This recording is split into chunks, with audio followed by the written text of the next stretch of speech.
Good evening. It's Tuesday, April 4th, 7:30 p.m. I'd like to call this regular meeting of the Board of Finance to order. The first thing I'd like to do before public comment is accept the motion to make an amendment to the agenda to include an executive session to discuss certain items related to the purchase of land under Connecticut Statutes 126C. Paul moves. Dan seconds. All those in favor? Okay, we're going to stand, Channel 79, we're going to stand adjourned. We're going to move into executive session. And during executive session, I'm going to ask that Monica, Wayne, John, and Kate and Jen join us.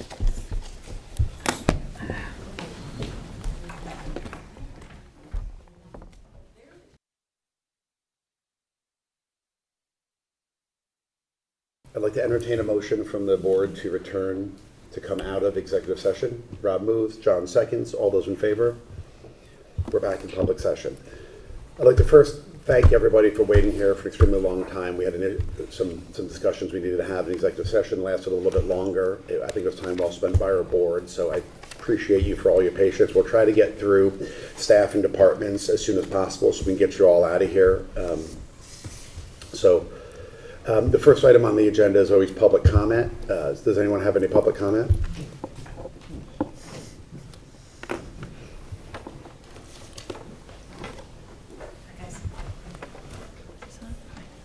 Good evening, Lorene Bora, 38 Nearwater Lane, Chair of Darien Parks and Recreation Commission. I'm here to support the proposed Park and Rec operating and capital budgets without further reduction. First, I'd like to thank you for your support last year, particularly regarding providing the funds we needed to paint the Weed Beach Bathhouse and Paddle Hut, and to kick off our multi-year initiative to eradicate invasive plants from our parks. The buildings look great and are protected from the elements. We have begun remediating invasive plants at both Cherry Lawn and Weed Beach Park that were threatening our trees. Some vines were as thick as tree trunks. We have a lot of pictures of them. It was like trees wrapped around trees. And they were strangling our trees. We would have lost them eventually. In the process, we have actually opened up parkland that was previously unusable. So when you go to the parks, they actually look bigger now. So if you haven't been over there, I really urge you to go take a walk, both at Cherry Lawn and the back section of Weed Beach. It really is just fantastic. Darien's parks are really well loved and well supported by the community. You may have noticed in the recent Town of Darien newsletter that many gifts totaling over $200,000 have been made to enhance our parks and deliver community events. That amount does not include the $350,000 that the Darien Foundation has committed for the Weed Beach Meadow and Trail project. Additionally, the parks will be benefiting from the ARPA money that was allocated to us, which notably will result in 3 beautiful new playgrounds for about $750,000. So a lot of great things are happening in the park.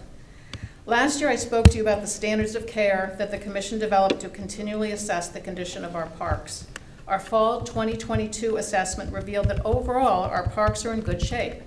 Some of the one-off areas identified for improvement are or will be soon addressed. For example, the repair of the Cherry Lawn gazebo, which just as of today was completed thanks to a combination of private and town funds. The one park that did not meet any of our standards of care was Pear Tree Point Beach. During 2022, a committee was tasked with making a recommendation to the Parks and Rec Commission on a proposed course of action at Pear Tree. A townwide survey was developed, and we received 2,803 responses, representing a very good cross-section of our residents. What the survey revealed is that the residents' priorities were overwhelmingly for improved bathrooms, improvement to the overall aesthetic of the park, showers, especially outdoor, more landscaping, and a larger outdoor patio. This year's budget requests $50,000 for improvements to the Pear Tree Bathhouse, specifically for the bathroom side of the building, and also for the exterior of the building, so just painting and making the paint look uniform and such. In order to reasonably support the amount of the request, we asked local architect Neil Hawk to provide an estimate of what would be needed to bring the Pear Tree Bathhouse to the fit and finish similar to the bathhouse at Weed Beach, and Neil was the architect on the Weed Beach Pavilion. His estimate came in at just under $52,000. I believe that was shared with you. I know it was circulated around. Bear in mind that this is a preliminary estimate to make sure that we were in the right ballpark. You know, it's sort of, do you get the money first, or do you kind of get an idea of what you need first? And once the funds are appropriated, a committee will be formed to do the work to deliver an upgrade within the allocated funds. But the original amount that the commission thought we would need, it turns out we were about right. I guess we've all done enough house renovations and such that we're kind of able to pencil it out. But we wanted an official opinion. Additionally, the commission will be utilizing the beautification funds in this year's budget to improve landscaping at Pear Tree. We have engaged a local landscape architect, and the planning is underway for completion before June 30th. Lastly, with regard to Pear Tree, in December, the town received approval from Connecticut Deep for the much more significant project will address the flooding at Pear Tree Point by leveling the parking lot, improving the natural barriers between the land and the water, as well as rebuilding the boat ramp, which does not function properly. An extensive presentation on the application and approval was made to the Board of Selectmen on December 19th. I would urge you to watch it as the subject matter experts lay out in compelling detail the need to complete this project.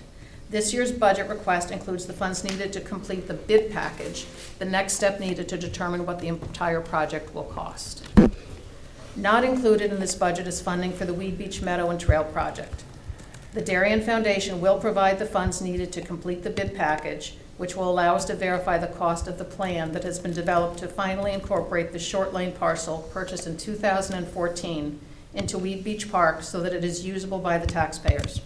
As noted, the Darien Foundation has committed up to $350,000 with a stipulation that the town commit to fund the balance of the project no later than June 30th, 2024. Before closing, I'd like to mention the recreation part of the equation. We have continued to see participation in our offerings explode. March 1st was the first day of the spring and summer program registration. The office processed $391,000 of reservations that day, $280,000 in the first half hour. I was in the queue on the computer. By comparison, in 2019, pre-pandemic, $63,500 was processed the first day. Fall/winter 2023 had over 7,000 registrants, more than 100% increase from pre-pandemic. The recent Daddy-Daughter Dance had 510 happy attendees compared to 284 in 2019. So there's so much going on, and it's bringing in a lot of revenue, of course. Pam, Gary, and the entire Parks and Rec staff have deserve a huge shout out. The commission has embarked on numerous initiatives which are implemented with staff support. The office staff has ably supported our residents' increasing use of the parks and programming, and Sandy Rich, in his role in just 1 year as supervisor of parks maintenance, has done a really noticeable job of maximizing the efficiency of the parks crew. The proposed budget will support their work and provide them with the tools needed to take care of the parks. Pam and I will be here during your discussions to answer any more questions that you have. Thanks. Thank you very much. So the next item on our agenda is going to be the item 1, which is to discuss and take action on the request for a special appropriation of $40,000 for an engineering study of Noroton Heights Fire Department retaining wall. We have 2 members of Noroton Heights Fire Department here. If you guys would like to come up and... Chris is going to say. Okay. Hi, Sean Volan, President, Noroton Heights Fire Department. I'm here to request up to $40,000 to start off the process with the retaining wall on the south side of our building. As you guys noticed in this year's budget, or actually in the past couple years' budgets, we put in about $110,000 to fix it. Well, we finally, after some discussions with the Board of Selectmen and stuff like that, we come to the conclusion that we need an engineer to come out and take a look at it. So we did have an engineer come out. I don't know if you guys all got the reports, but we did get that first initial report saying basically we need to do something. So our next step was to get to basically retain her and start the process. So what we're looking to do is we're going to do two parts. We're doing just the study now, and then to get a set of bid specs, and then we're going to come back and ask for the balance of ask for the project, the cost of the project. Once we figure out exactly what we have, what we need, and what it's gonna cost.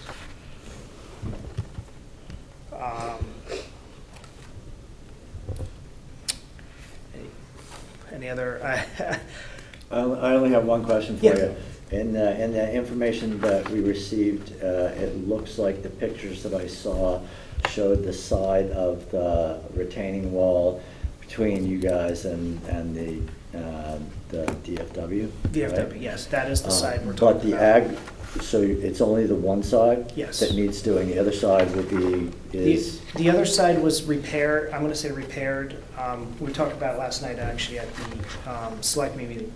At the selectmen meeting, we think it's been about 20 years since the last time that side was, and that was an emergency appropriation also. That wasn't under, I was brand new in the firehouse, so I had no idea. so there's not a plan to have the engineers evaluate that as well? No, because that side's been stable. Okay. We haven't had any issues, and we haven't seen any deterioration on that side. Do you have any concern about the side of the building that abuts your plan? That the retaining wall is actually about, I want to say between 8 to 10 feet away. The Okay. building is separate from that retaining wall. If you actually drive around back of the firehouse, we have, where our trucks drive over, it's a ramp. So it's basically a bridge. So there's a big gap over there. So, and we do have a garage there. That's a whole other separate issue in itself. So I'm not, but we have no concerns of the wall coming down to the building.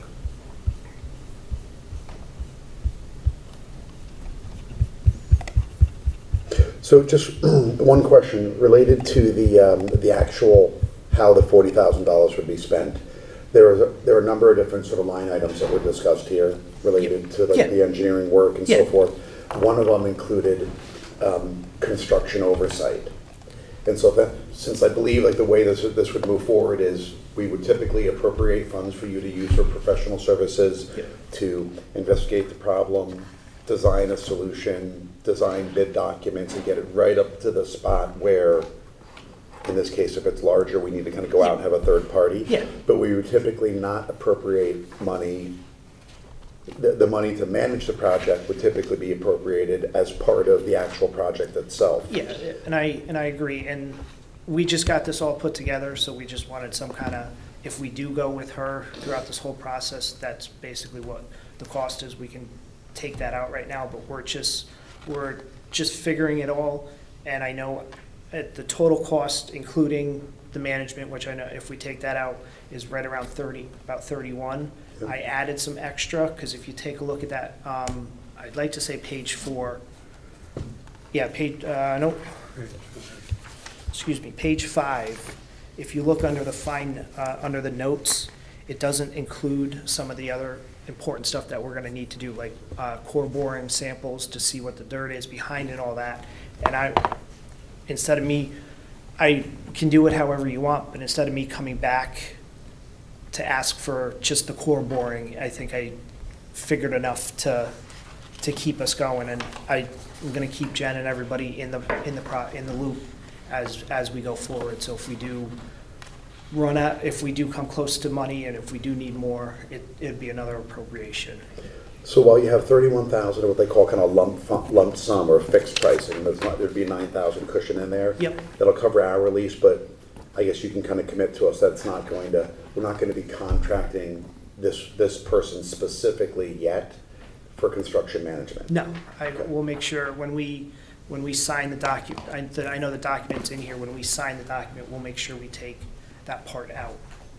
Okay. And then the current budget, the Board of Selectmen capital projects have $110,000 in it for this, and I guess at least my view is in connection with approving this here. Given that there needs to be a lot of work done before we know what this project actually is going to be in terms of the size and so forth, we may want to consider whether or not we wait to appropriate the funds to actually do the project until we know what it could be, because it sounds like discussed, I think, last night or the night before in front of the Board of Selectmen. We don't know what we don't know yet about this Exactly. project. And as the president, I completely agree. If you guys want to sort of table it, I'm going to say table it, but remove that project until we figure out a firm cost. If we could just get the 40 to get started, to figure out our investigation portion and then do a second, and then come back and get the actual bid document set up. Do we own and maintain the firehouses? Is that the town's responsibility? I believe the firehouses are owned by the individual Fire departments, but we do cover the operating costs and maintenance associated with them.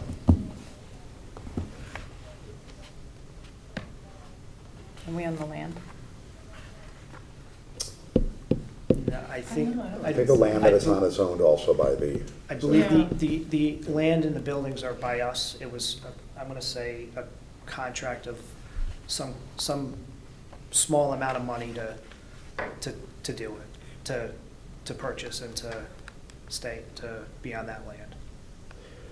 and Sean, I guess with respect to this, it is the fire department, but it abuts one of our major, very busy roads. Correct, And so- and thank you, it's been a long day, but yeah, if this does cave in or collapses, it could affect Noroton Avenue, and that's a big portion of getting people and stuff up to the high school and part of the town being cut off to the local area. So in terms of how this will work with, yourself and like Ed Gentile and the head of Public Works, will this be, will Mr. Gentile be like involved in the planning and what the actual ultimate solution is, or the fire department, or both? I'm gonna say both. We're taking the ball and we're gonna run with it, but like I was talking to you earlier, and just knowing how the town works is, I'd like to keep Ed involved, because it does include part of his roadway, and he's an engineer on the town of Darien staffing, so he's another set of eyes for us to look at. I'm not an engineer, so I would not know what to exactly look at and stuff like that. Noroton Avenue is not a state road, is it? Unfortunately, no. Yeah, we would encourage you to keep Oh, yeah. Mr. Gentile Yep. at the hip. He, on this. I believe, when this first all got started, that first document the first document about explaining what's going on, that got sent to him and I think Darren. Great. So, and I will confirm that tomorrow when I see him. So I would, I guess I would ask you, as you go forward with this, please not only keep that updated, please keep us updated. Okay. Because I think the idea here with the motion is we'd be approving it out of our capital reserve, which means the money would be available for you tomorrow morning.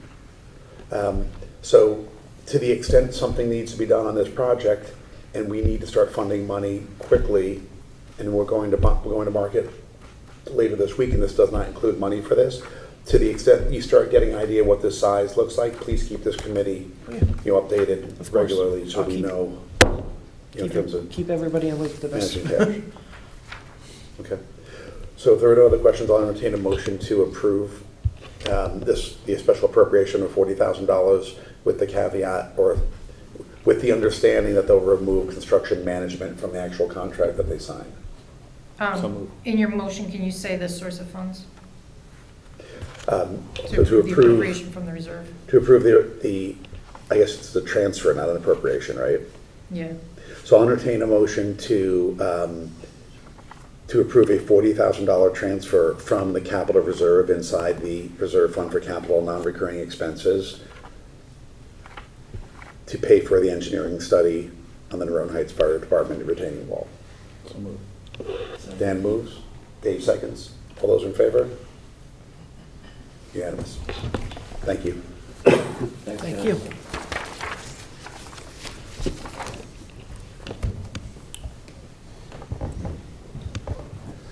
Okay, next item is the budget discussion.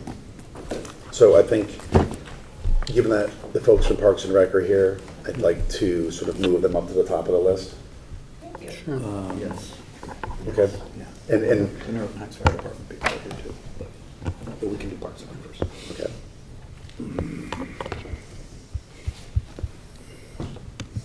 That's you, John, right? All right. My goodness, thank you for giving my presentation. You've stolen all my thunder on everything that's going on with Parks and Rec. Oh, I'm sorry. Gotta fight for it, you know? Oh, my goodness. Well, a small, almost de minimis 2% proportion of the town's annual budget, Parks and Recreation is, together with our superlative schools and exemplary library, a highly visible and therefore a valuable part of what Darien is and how our town presents itself. Accordingly, the budget deserves a modicum of attention. The excess of anticipated expenses of 1.7 million over revenue of $1 million and change in this year's proposed budget is 700,000, while FTEs remain constant from last year at 11.5, down from 12 in years prior to 2022. That compares with an excess in 22-23 of expenses of 1.7 million over revenue of 900,000, netting to about $800,000 of excess. During the marathon Board of Selectmen sessions, Kate and Pam Gary reviewed the budgets in detail. Kate noticed that most components remain status quo. However, there are numerous minor increases in expenditures due to inflation, including printing expenses, the need to offer lifeguards wages competitive with other town beaches, the need to begin to fund town fireworks no longer fully supported by donations, the need to hire dogs to chase the geese at Highland Farm. We heard that John Zagrowski said that he thought the dogs should be paying us. Tree maintenance, although that budget was trimmed by Kate. That's another pun, by the way. The ever-present battle against invasive species, and so on. Kate made a mention of a number of budgets that she cut back slightly to minimize what would otherwise have been an inevitable uptick from the prior year. And of course, the elephant sticking its ears out is propane, which is understandable. Now, if I can get this page apart. On the revenue side, Kate noted that beach and boat permit revenues are expected to be up with the construction of additional kayak racks, leading somebody to say, why don't we build more kayak racks? Paddle permits and fees are anticipated to increase as well as in building rent. While tennis court revenue is down, pickle is up due to its wild popularity. As far as capital needs, which are substantial, Kate noted that she removed all capital requirements, such as the Pear Tree parking lot over $1 million, as they're subject to bonding. She was happy to note that the bid package for Weed Beat Meadow project is being funded by the Darien Foundation, as we just heard. And there are also a number of projects that involve safety concerns, including the McGuane patio and possible tree removal, set at $250,000, for which Monica recommended that Little League be approached, as she mentioned in her recent newsletter, and indeed mentioned again last night. The town's paddle courts are also increasingly unsafe because the playing surface is worn out, requiring a $20,000 scrape and repainting project. A commercial freezer at Pear Tree is beyond repair and needs replacing at $10,000. Nothing's cheap anymore. A leaky irrigation valve at Town Hall is beyond repair and requires $18,000 to replace it. And equipment including a mower, line painter, and stump grinder are also recommended. The mower, by the way, Kate confirmed this, is $90,000. For God's sakes, you could buy a Lamborghini for that, almost. Finally, the pond at Cherry Lawn becomes a scummy scourge, choked with algae during the summer. Accordingly, an aerator has been proposed and estimated to cost $18,000, which, because it uses solar energy, is much less expensive than had been feared. Should an electrical conduit have to be run into the pond? There are three other budget items that deserve comments, but we've talked about two of them already: medical benefits and credit card processing fees, which have been discussed fully. The third is just to, in talking about future expenses, and particularly expenses that don't fall within Park and Rec, but involve other properties like Highland Farm and Great Island. I think Sarah and Mike, both at the Board of Selectmen, encouraged transparency going forward, and I would certainly like to endorse that. I think they have very good points. And that's basically it. The only thing I would add is that the capital budget is approximately, it's less than 50% of what it was last year. So it was $1.2 million in our appropriated budget last year, and it's $500,000 this year. Otherwise, I have nothing further to add.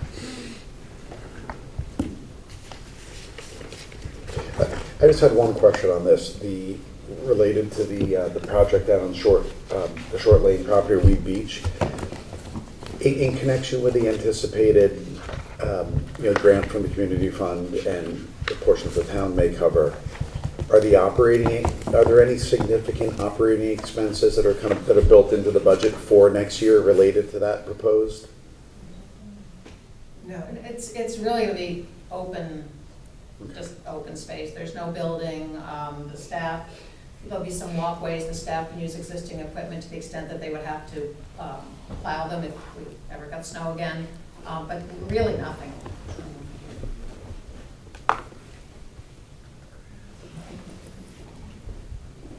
We're buying a stump grinder. We don't have one at Public Works, or you need to have your own stump grinder? Correct.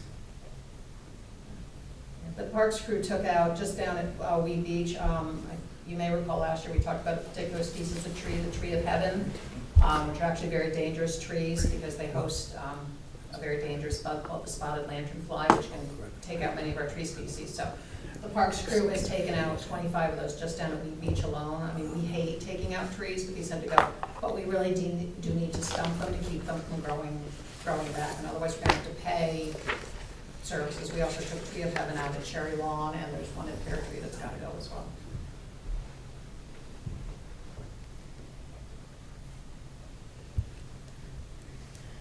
So, Jen, just a question on the revenue associated with the rec programs fund. Is that at 1.12? That sounds right, but I don't recall offhand. Let me take There's a look. minor discrepancy between the OpenGov number and the documentation around the revenue number for Parks and Rec. It could be a delta. What documentation? Well, the attachments that were included, that had revenue at 1.0 million versus its 1.12 million. It's a $120,000, $115,000 difference. Is there? Go by OpenGov, not the document. Okay. Okay.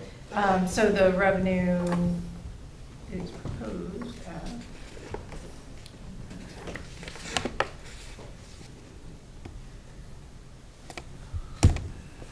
Sorry, this isn't my usual laptop. 1.4 in the recreation program fund. That's in the fund. Yeah. So you're talking general fund? Sorry.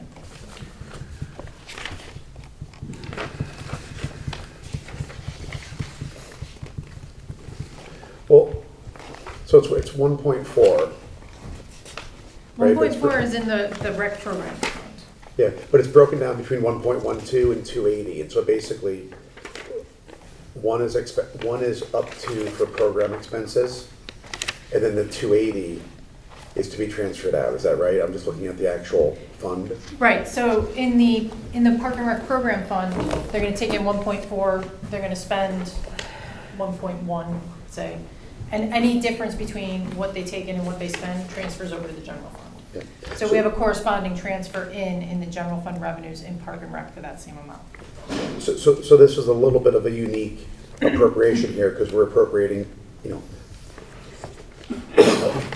1.1 million for expenses, right? Which all really depend on what programming actually is, and so there's a bit of a cushion sort of built into this. So, to the extent we received 1.4 million in program revenue, that would be awesome, right?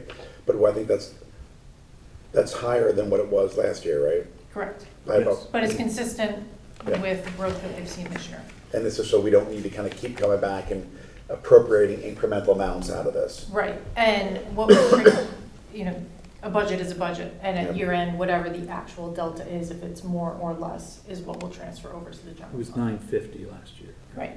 Yeah. So in terms of what we're counting on in terms of revenue into the general fund to offset taxes, it's 280 out of 1.4, which is a very conservative estimate, because typically our program revenue. No, Or it's expenses consistent. We've are- been a delta of about 250. This year, we were thinking maybe 275. But that was on a lower amount. Yeah, but it's still in the same realm. Yeah, understood.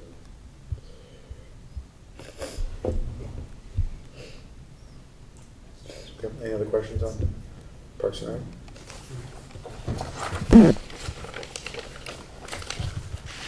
Well, thank you. So John, David, and I had the fire departments, the fire marshal, and the emergency services budgets. And I'm taking, excuse me one second, I'm taking the fire departments, David's taking the fire commission and the fire marshal, and John will take emergency management and EMS. And I'm going to start with Noroton Heights, go out of alphabetical order, since President Sean is here. Noroton Heights Fire Department operating budget's at about $230,000, up about 4%, or about $9,000. Small increases, really the only material increase is a $4,000 increase in expenses to replace tires in engine 23. There really isn't anything else notable in the operating budget. In the capital budget, so question, are we removing the $110,000 to repair the retaining wall pending the results of the engineering study? I mean, that would be my recommendation. All right, so let me come back to that. So $18,500 for portable radios, which is year 3 of 4 of that program to replace those radios, and $55,000 for breathing apparatus, which is year 3 of 5-year project. So really, there's a $110,000 repair, replace the retaining wall, which is heard a lot about. Question is, do we leave that in the capital budget and fund that, even though we don't yet really know if that's the right number? Is that fair? Yeah. Well, yeah, I mean, if this number is much larger, it may be something we would consider bonding. So I think I would say take it out for now, because, you know, we're effectively pre-approving the first $110,000 of the actual capital expenditure for the project itself, and that, I would say, let's hold on. Especially since we haven't gone out to bid yet, and we don't want to signal what we're prepared to spend on the project. Yeah. And it sounded like, I mean, last night, we don't know what this could be. Right. I mean, this could be, it's a complicated project. Could turn into a big number, because it's a pretty complicated project with the potential effect on, you know, the stairs on the building, the bridge of the building, the whole roadway could possibly impact. So there's a lot of moving parts there. And I neglected to mention our appreciation for your service and the entire department service, and that goes for all 3 fire departments. We are very fortunate to have an all-volunteer fire department. So, thank you.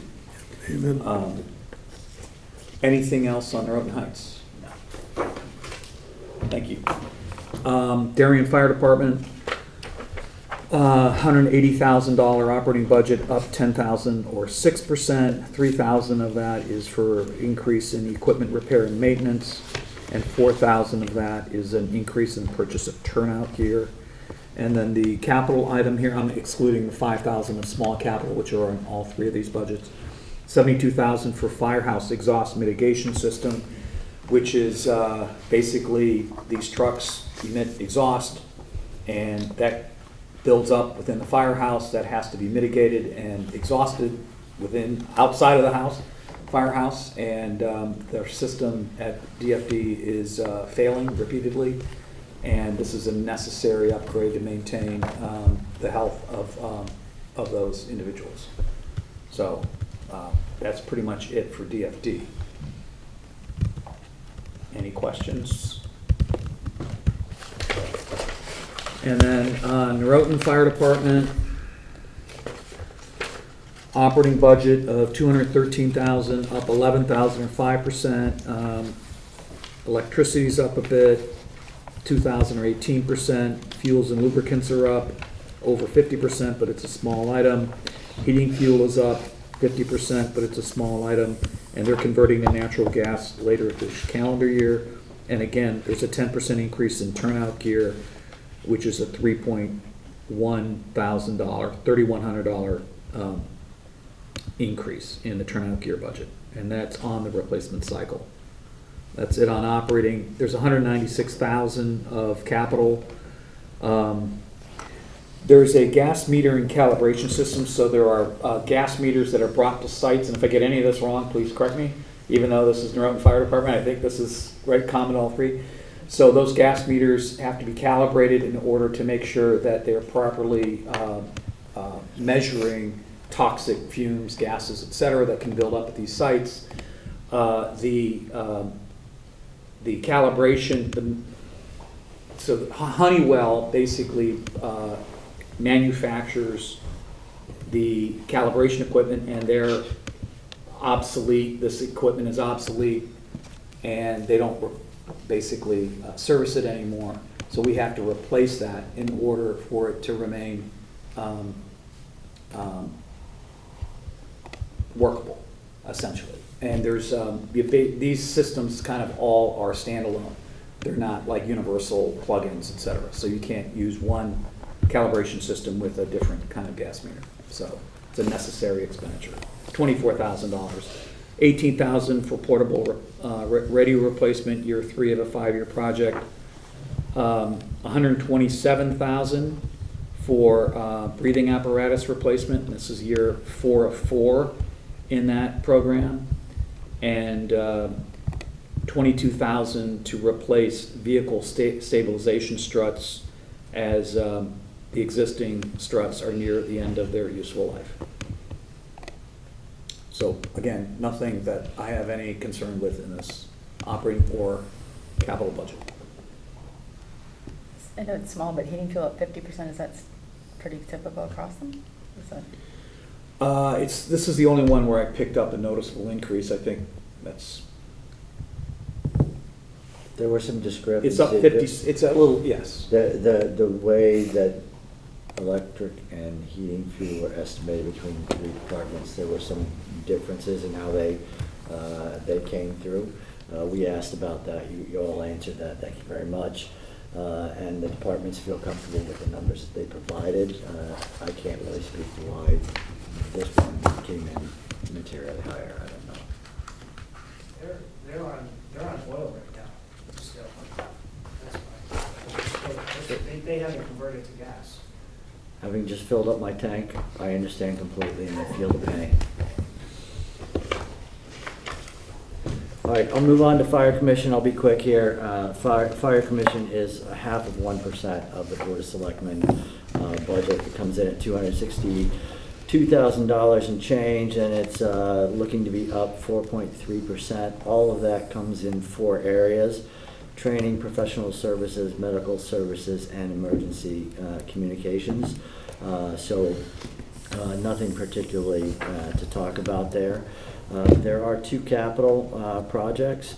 One is they had our insurance company come out and do a pre-OSHA inspection of the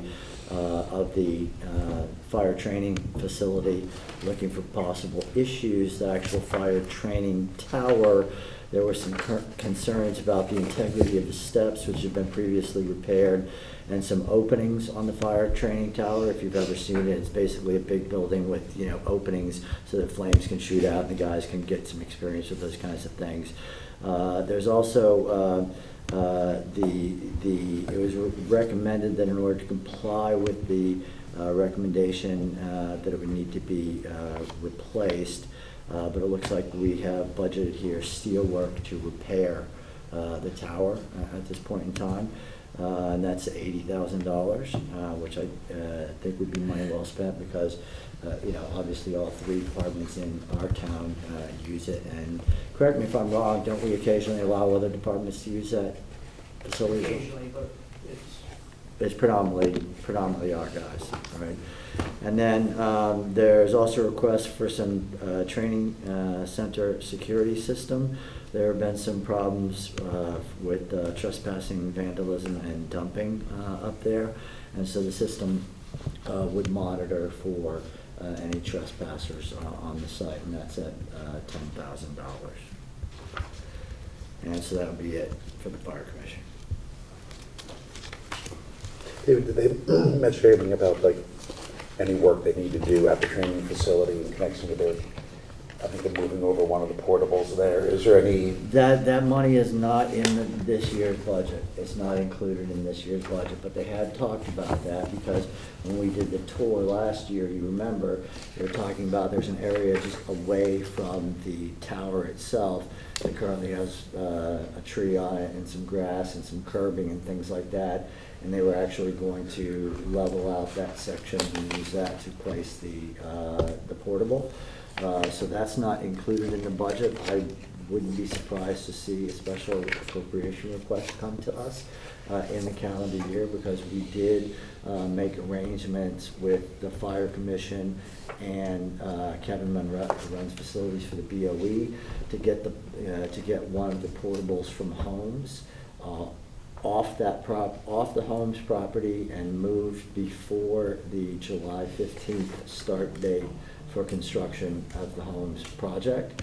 So sometime between now and then, unless they're going to just simply store the portable someplace first, but they have made arrangements to remove it from the school property.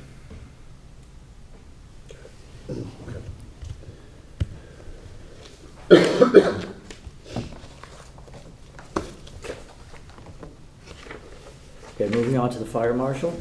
There are revenues for the fire marshal.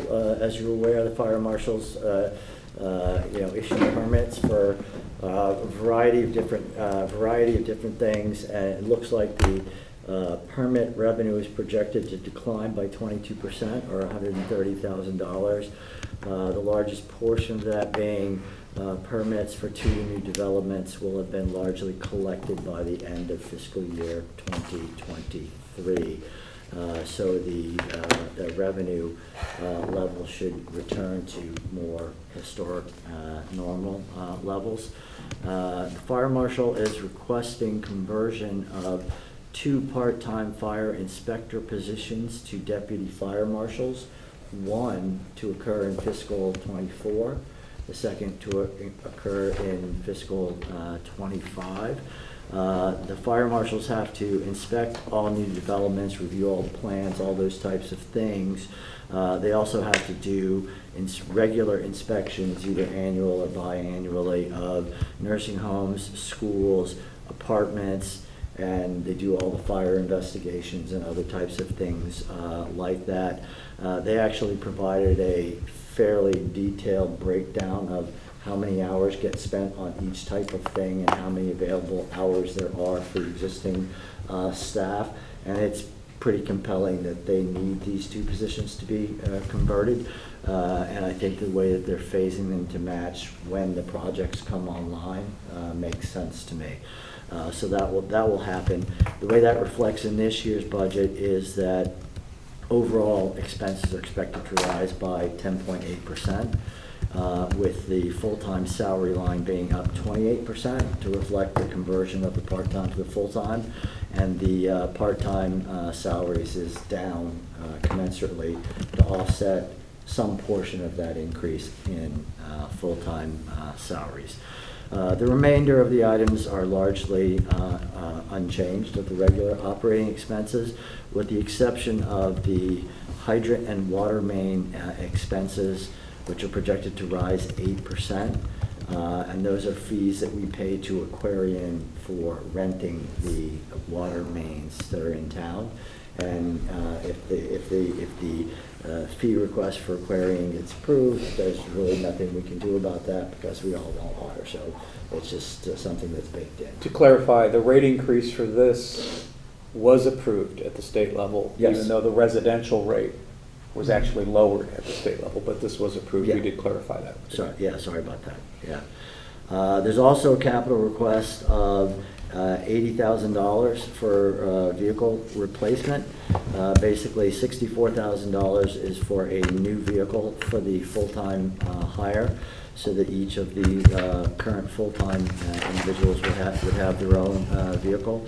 And there's a request that's listed as a radio replacement, but it is in fact a radio for the new vehicle to allow for 2-way radio communications between the fire marshals, the fire departments, and any other emergency personnel and staff that need to be.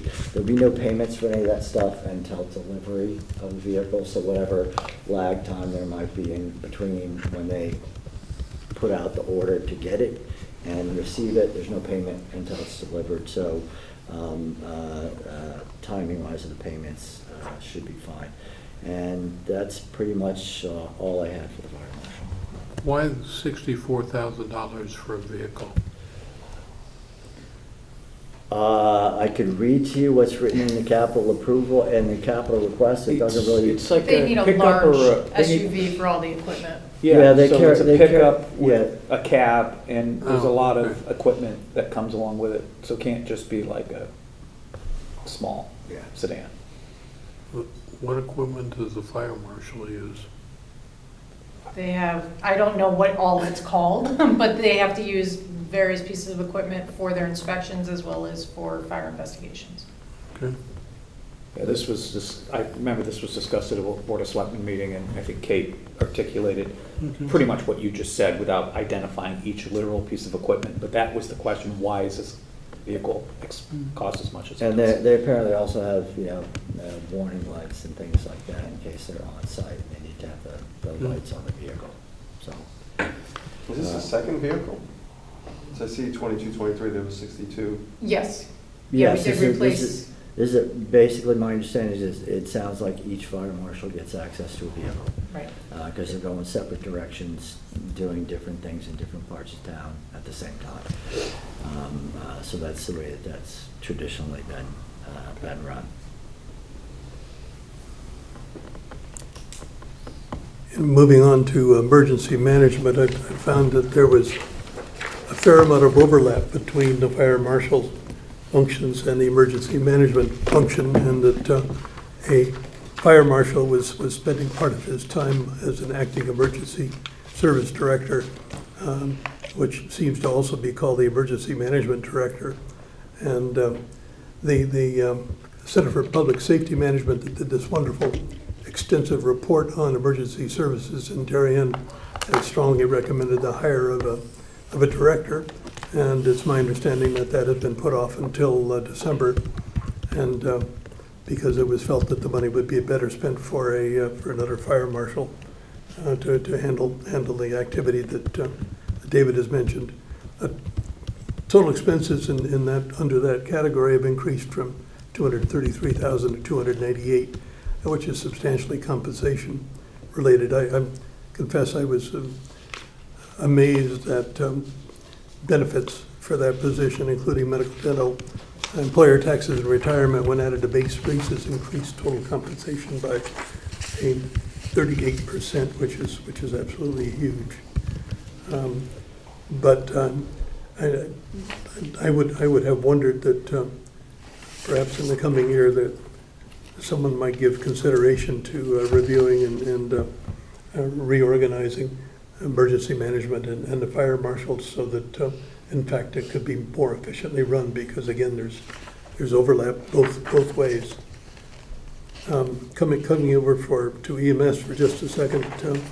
Before you do that, can I get Jen to clarify for me?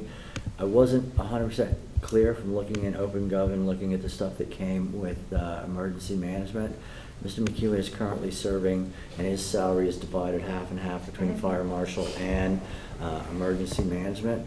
When the new director comes on, what happens there? Does he go to full-time fire marshal? Yeah, he'll be full-time fire marshal, so. But that's happening mid-year, so it was hard to reflect it in the way that things are presented for this calendar. Right.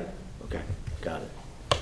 That's what I thought was happening. I just couldn't make the numbers add And up. we'll probably have to true up the budget based on when the EMD is actually hired and how long Mark splits his salary. Right. But for the time being, he's still 50/50 the budget.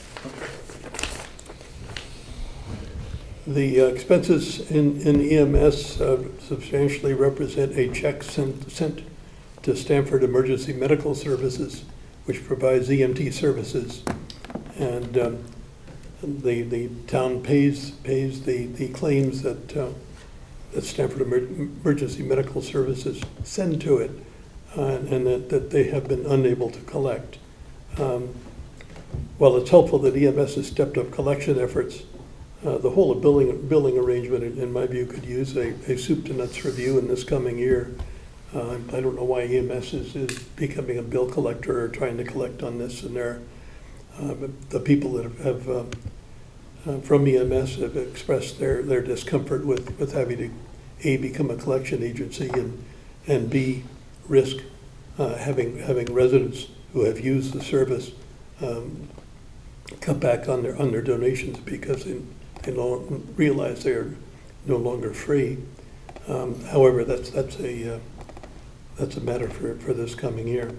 And someone, I think it was Sarah, brought up a really good point that we pay a fixed amount, a fixed minimum to Stanford Emergency Medical, and if in fact our claims don't rise to that level, we have to pay them the minimum anyway. So again, a soup to nuts review would probably make sense. The expenses are expected to rise from $144,000 to $165,000, largely due to projected increases in calls for assistance, and I have to think, given the redevelopmental population growth in town and other incremental growth. On the capital side, EMS has requested a replacement fly car costing $95,000, just slightly more than a mowing machine. The existing car would be used as backup. I'm told that the cost is so high because the car must have refrigeration in it for the drugs that it carries around for emergency services.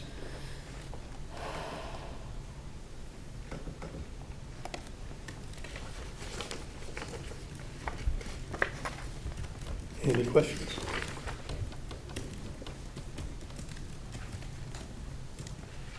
John, you said the total amount that we're paying to Stanford was 160? I might be looking at a different page than Jen has. So our contract is over 400, and we're budgeting to pay them 100,000 in the next year. We put this together, we only had a couple months of data. With a couple more, we could cut that by 10,000. Now that we have a couple more months of data. Our contract for fiscal '24 is 492,000. If we budget 90,000, we'll be paying just over 18% of that contract. The rest is covered by claims collections.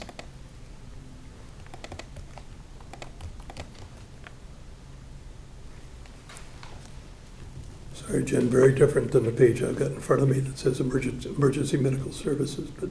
Well, the total budget is 164, but the it. professional services line is the portion that goes to Stanford. Got it. I mean, that's come down a lot, right, since the program started? It's not so much from years ago, before we even had Stanford EMS. I think it's come down a lot. That predates me, but we've hovered around 70, 80, 90, 100 since we've been with Stanford EMS, but the contract has increased every year. Our contribution has been, fiscal '21 was an oddity because we had the contract, but nobody was using their services. But our portion has remained pretty stable, despite the fact that since fiscal '19 to fiscal '24, the contract's up about $100,000. But in fiscal '19, we paid $98,000, and we could budget $90,000 for fiscal '24.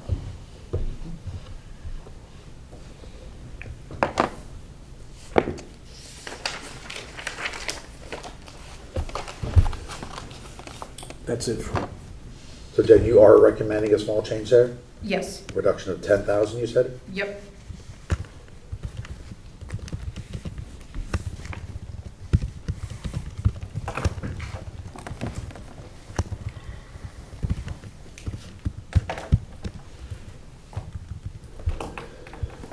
Okay, I think we did sewer and parking fund. I think, David, you covered on I did Tuesday, right? last time by mistake. The Yeah. only Thank update you. that I have on that is you had asked impact of the medical insurance change. So on the sewer fund, and I put it into OpenGov, it's a reduction of 5,814, which reduces the amount we have to collect in sewer fees. On the parking fund, it's 3,126, but I left it as is. It doesn't change anything that we have to charge to people. The budget is based off of what we expect to collect from tickets and permits, not a calculated charge based on what the budget is. And with such a small budget, the medical line can be greatly impacted depending on who ends up filling the new ranger position, and if they select single employee plus one or family coverage, we'll have a huge savings, we'll be spot on, or we'll have a huge deficit in there. So I didn't think for the $3,000 haircut on that budget, it was worth putting it in. So it's not in OpenGov, we can put it in if you'd like, but I didn't think it was really significant enough within that fund. And it doesn't affect taxes. No. I saw the email went out today to residents reminding them to display their permits and get prepared for an additional parking ranger. Yep. The rec program fund, we discussed that as part of the Parks and Rec. I think the next item here, just let's talk about debt service for a minute, and we didn't catch up on this, but this is relatively straightforward, I think. Yeah. Let me just pull up.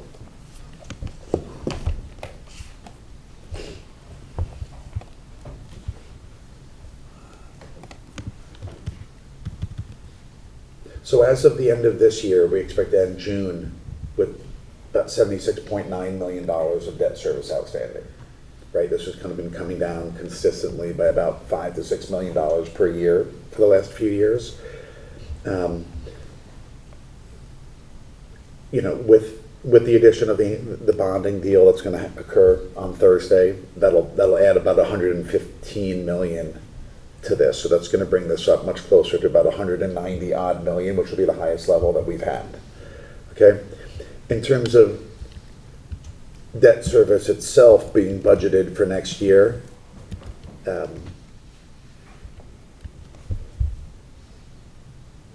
absent, Jennifer, I have my numbers right here, absent any new issuance related to Great Island and HHR, we would have been at 8.5 million-ish Roughly, yeah.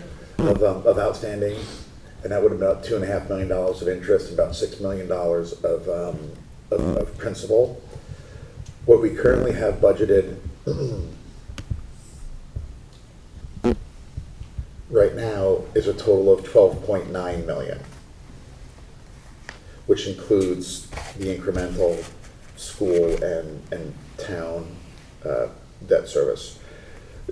Jen, based on what we have programmed in here right now related to this entire bond issue that we're looking at, given it's now a combination of bands and so forth, what's our latest estimate?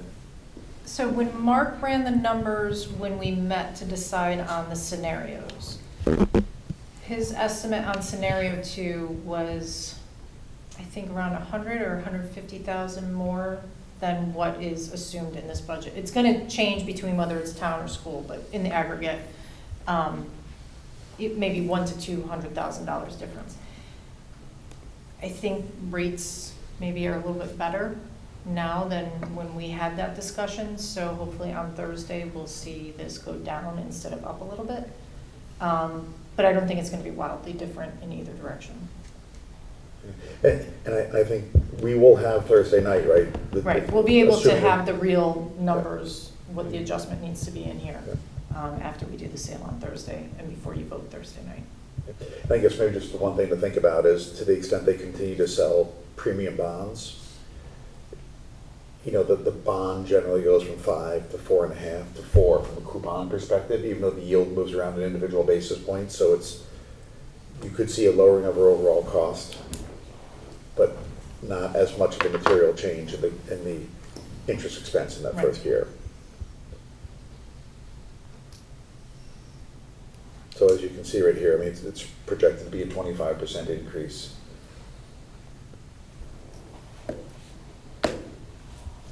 In debt service. which I think is less than what we originally assumed when we looked at this last June. Yeah, I was just gonna ask, so how does this compare to the numbers that were in the presentations we made that were that had all kinds of assumptions in them? But is this, you just said it's lower than kind of what we presented to the town in connection with the Great Island purchase, or consistent? It's a little bit lower because the size is lower, Jen, I think. Right. But from a, But the rate yeah, the was rate pretty we- close. Yeah, The we were, rate's pretty close, because we had Yeah. all kinds of assumptions, yeah. yeah, we assumed rates were sort of 200 basis points higher, and they're not 200 basis points higher. But I think that analysis, we were assuming sort of all par bonds, right? I don't know that it had premiums built in there. It's No, I con- don't think they did. It's largely consistent. Yeah. There's no Yeah. surprises here. No. No. That's right. So, the other thing I would just mention that we talk about each year in connection with looking at debt service are there any refinancing opportunities out there? And given that you can't advance refund anymore, or you can't advance refund more than 90 days anymore, there are no real current material maturities that would ever make sense to refinance that typically meets our 2% savings, PV savings thresholds.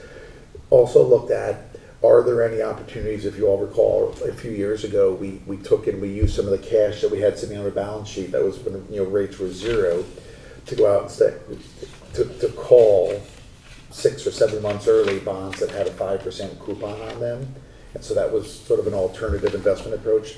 There's nothing really here that's material in any sense that comes due during the current year that would offer that type of arbitrage to repay. I mean, there are small amounts, but the incremental versus what we're earning currently is relatively small for the fees you need to pay a lawyer to handle it all. So, long story short, we don't see any material prepayment or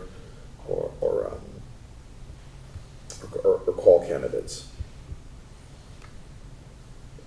Anything else on that, Jen? Nope.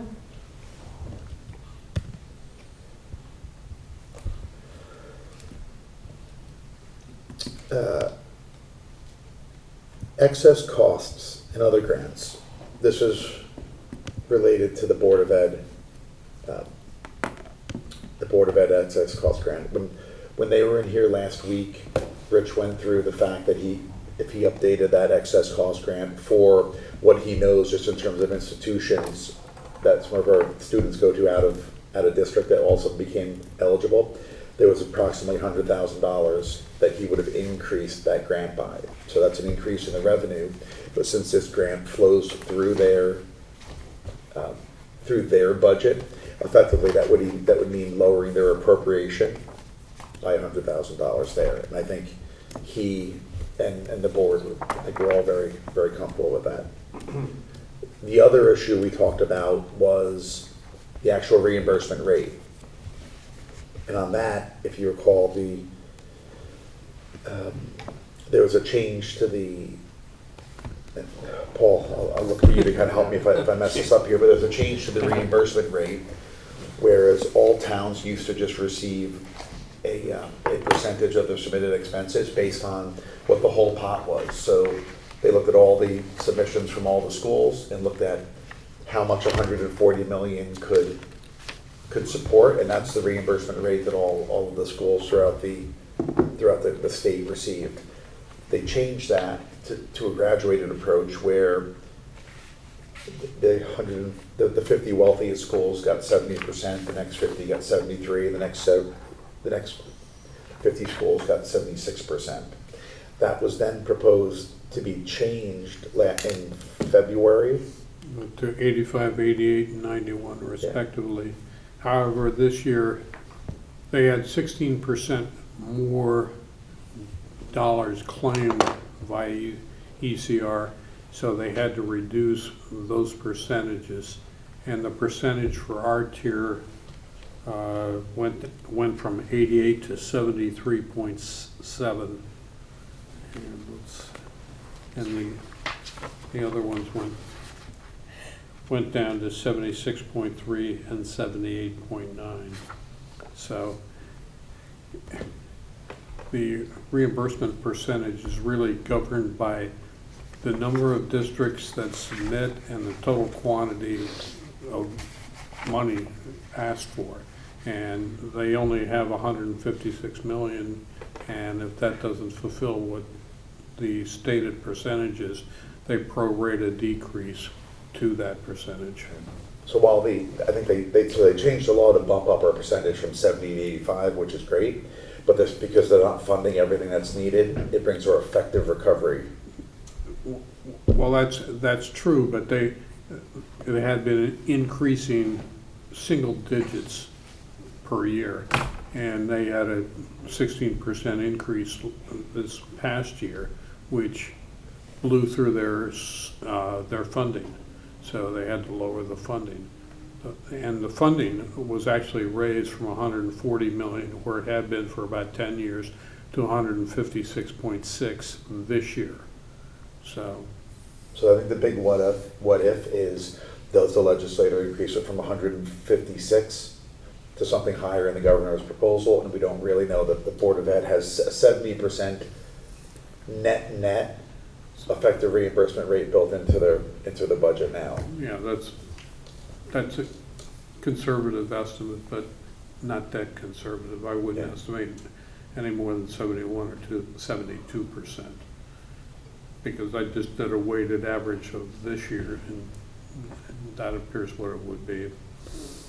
Yeah. And I think that was Rich's sort of comment here, is it could be higher, but it's very hard to project. Well, and also what happens if the state legislature keeps it at 156.6 for years to come? Yeah.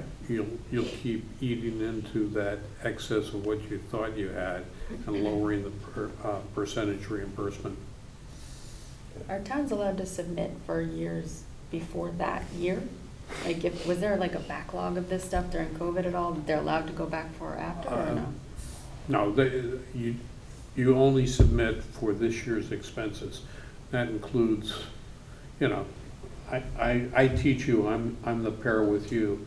My time is allocated for you, but we have to go someplace. Transportation is then allocated to you depending upon how many kids are on the bus. If there are 10 kids on the bus cost is divided by 10 and you get a tenth of that. You have roughly maybe a full-time FTE in the special ed department, especially in a large school district, keeping detailed cost accounting records on each individual, both internal and outplaced. And it's a real pain, and auditors come in and will choose probably between 10 and 15 students to audit the expenses to see if they match your submission. And you submit to the state December 1st of all the students you think will meet the threshold. And Trumbull's is roughly 80,000. I would estimate Darien's is 90,000. So it only applies really to those students whose expenses exceed 90,000. And it's that X minus 90 that percentage is applied to. I was just wondering if there was a backlog of services provided during COVID that hadn't been submitted and could still be submitted. Maybe that was a cause No, for there are the spike. it doesn't go retroactively. It's only for the current year. So- But there may have been services that have been delayed that were delivered this year. But that was still But for this year. it occurred in this year. And also, once that you submit on December 1st, and your first tranche payment is roughly 3/4 of what that submission, the ECR portion, you get roughly 3/4 of it the last week in January. Then March 1st, you make a supplementary submission, updating your initial submission, and the remainder of the funds are received last week in May. It's more complicated than it needs to be. I think, I would say, all in, I don't know that it makes sense to make any change to their projection of this. I mean, the school put together a highly detailed analysis of everything that goes into this, because next year's grant and reimbursement is also based on the threshold that's set based on the LTM expenditures per student in the prior year. So you're projecting about 10 different things. So I think they're doing it consistently. And plus the cost of outplacements, et cetera, goes up. So there's too many moving parts in it for us to make any changes. Yeah, from what especially the- try to from what the fine tune administration something. Has already put together. Yep. So I would recommend just making, I think, do you have the actual number? It's 100, I can look back at okay, the it's Board of Ed approximately meeting. 100,000, but that's something I would, I'll confirm it with Rich. okay. So then the other two issues are tax collection rate, reserve fund for capital, like sort of looking at grants that would come into that fund, and fund balance.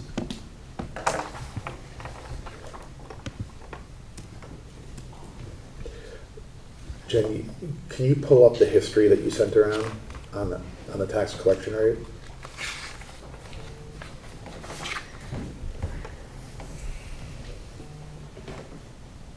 And this is a rate that,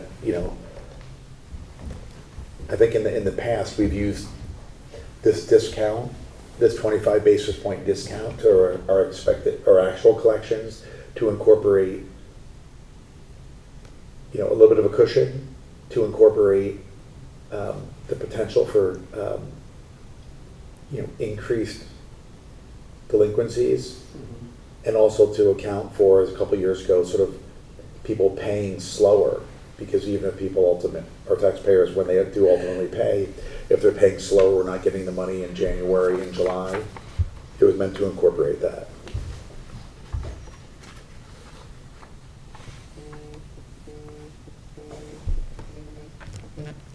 So the 5-year average, and we've been collecting roughly at 99.74, 75, right? Percent of the final levy, 99.73. And then last year we haircutted this by 25 basis points. Right. So I So like think 99.4? we were at like 99.47 last year. Okay. And then the method this year gives us 99.48. And then your note, talking about the rating, we're running 10 basis points behind last year at this point? We were, as of February, we don't have March all closed out yet. So that puts us at, so last year we were at 99.8. And this is just on the current taxes portion, not the supplementals. So it's gonna differ a little bit from Kathy's all-in collection rate numbers. But for this portion of it, we were at 99.8. So if we're running 10 basis points behind, that puts us at 99.7, which is slightly below where our average is. So we're already eating into some of that 25 basis point cushion. For sake of consistency, are we thinking 99.4? 25 basis points last year. 10, we're running 10 behind, right? Is that somewhat in the ballpark we're thinking? Yeah, so I think one of the risks I think that we need to consider in terms of changing the assumptions here is ultimately one of the things the rating agencies look at, right, is the consistency, Jen, of the revenues coming into the general fund. And all that comes in there are taxes, which are 90-ish%, and then fees and so forth, and investment earnings and other types of revenues, which are loosely 10%. If even. So to the extent we make a larger hair, we assume sort of a higher amount and we're off, then it would just show more volatility in the general fund. Well, as a matter of consistency, right, we've been using the same methodology for a while, the 5-year average minus the 25 basis points. And we acknowledge that we have ended up collecting a little more than we need every year. But the easy mechanism to resolve that so that that doesn't have an impact on this year is to just to do it one time in one place through the fund balance amount. Because those excess amounts end up in the fund balance, and we can just apply a dollar amount out of the fund balance that effectively buys down the mill rate anyway, if I understand that right. Yes. Yes. So, To capital account, to capital. so for consistency with the rating agencies, to be conservative in the process, and because honestly, it's a big number to me personally, but it's not a big number in the scheme of the town budget anyway. It seems like we should probably just leave I would vote to leave the tax rate alone. The methodology. The collection rate. The collection rate, the methodology, I mean, yeah. Me too. And just as we're thinking about the collection rate, I mean, David's point on keeping the same, I totally agree with. In terms of the balance that we're applying it to, in terms of the grand list, can we talk about, because ultimately this gets down to a dollar amount here. What adjustments have we made to the grand list versus last October? So, let me just make this a little bit larger. Not that way.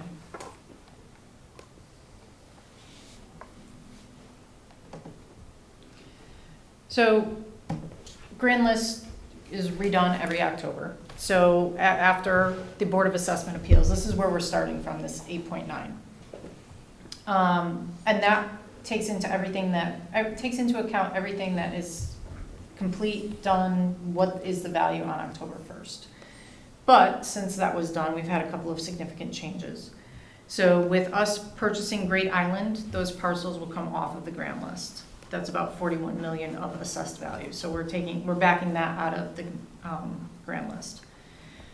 Palmer's being demoed is going to come down, so it's about $600,000 of assessed value.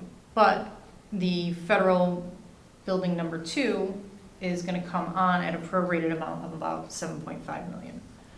And then the standard ones that we back out are the tax credits to the volunteer emergency service workers, which was doubled from their previous credits. This will be the first year that it's doubled, so that's about 8 million, and then state and local elderly tax relief is just under 34 million of assessed value. So that gives us a net grand list of 8.8. And that's what we apply the collection rate to. So Jen, how much higher would the federal realty one be if it was not prorated? I mean, what would be the full amount? I think it was about 10 million, but it has to be So prorated because of the timing. No, so we're getting roughly 2/3 of it. Yeah, I think it was about 10 million. And Corbin's not coming on? Not to a significant amount, no. Whatever was done on October 1st, there's no expectation that there'd be anything significant prorated on that until the next valuation. So Jen, can you talk about what happens if halfway through the budget year, if it comes online and so forth, how does that affect the ultimate grand list? There'd be a certificate of change and an increase to the grand list for the prorated amount based on when in the year it comes on. And so then Kathy would collect taxes on that, but we didn't set our mill rate based on the changes. But I mean, we can have changes up and down. People have successfully gotten significant reductions in assessed value mid-year, and therefore the grand list can go down too. But if the increase was the only change, then we just have more tax revenue than we had budgeted. It would just be excess. We just have, yeah, okay, yeah, Further increase in the. yeah, that's all that would change. Then Jen, maybe just a point of clarification on the October 2022 grand list, that 8.9, is that prorated for any adjustments that Anthony has made between then and today? Like any new improvements or homes or projects that have gotten certificates of completion? No, those come through as supplemental. So in our tax revenue, we have current taxes, which is really the what's on the books on 10/1. And then certain things will result in changes to those values. But then other things result in, and I don't know how it gets determined what's supplemental and what is a certificate of change. But we also budget for supplemental motor vehicle for vehicles that weren't on 10/1 and are purchased mid-year. We budget about $650,000 for that. And then supplemental real estate, which I believe is like the permits and those things that are done throughout the year. That increased the value, but in the past, we've budgeted around 100, 150. This year, in 22, we budgeted 200, and 23, we budgeted 150. We collect most of our supplemental, but that's another place where there's changes in value that do get billed out. But these don't factor into the mill rate. We budget these as standalone revenue items. These supplemental items, these are the taxes collected, Correct. not the underlying asset value. No, these These are the numbers here are taxes the collected. taxes collected. Thank you. So this is when you do a project and it's completed, you get your CO, and then it gets added and your tax bill goes up. Yep. And so what is our budget supplemental this year? In 23, our budget for supplemental real estate was 150. Kathy's final levy was actually only 101. And what do we have in for this right now for 2024? I don't remember offhand.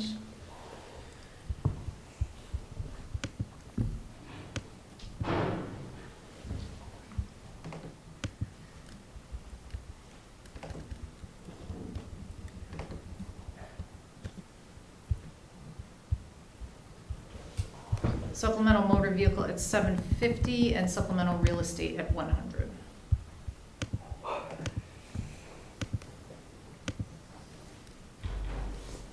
Which, if we look at, so that makes sense on the real estate, we build out 101, in fiscal '24, we're budgeting 100, and we build out 801 on supplemental motor vehicle, and the fiscal '24 budget is 750. Yeah, that's consistent.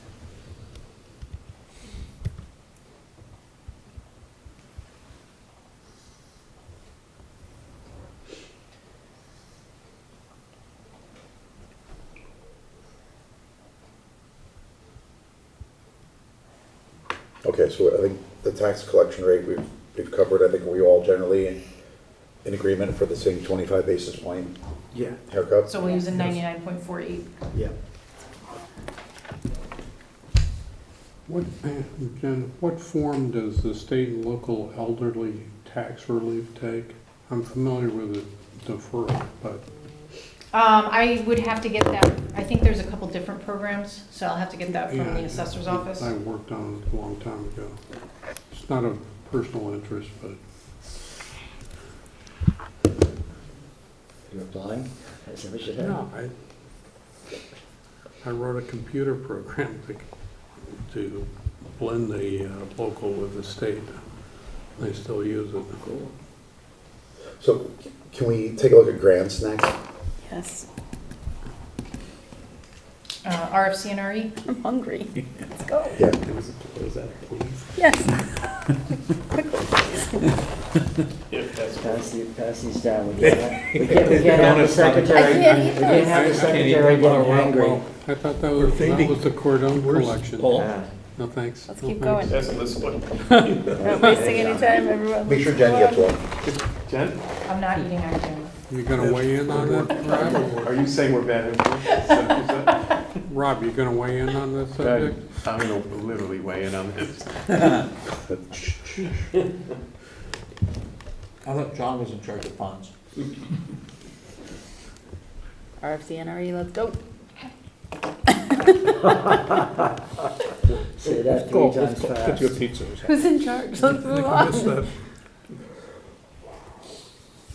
Okay, this is Cardone and I.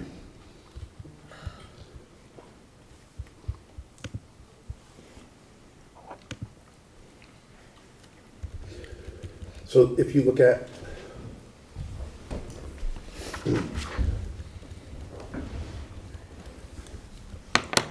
the largest one here in terms of grants coming in, right?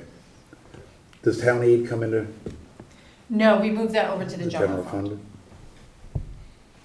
So the only true grant coming into RFCNRE is LoSiP. And Is what? the LoSiP. local capital improvement Yeah. program. And I thought I had put in an adjustment, because I think the state reduced that a little bit, but I don't see it in here. Is it 223,867? Looking at the spreadsheet you sent. I think this was 100.5, right? Yeah. So I will adjust that. I thought it was in here.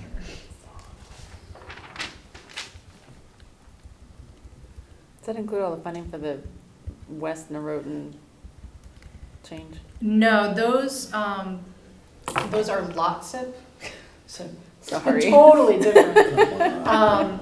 So, you know, they were around $1 million or something. Those are actually go into our grants fund, not into the regular capital fund.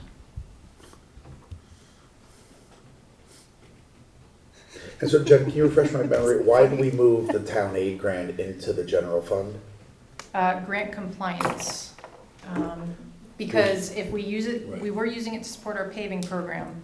And because of the size of the grant, it puts certain requirements on our bidding and contractor selection.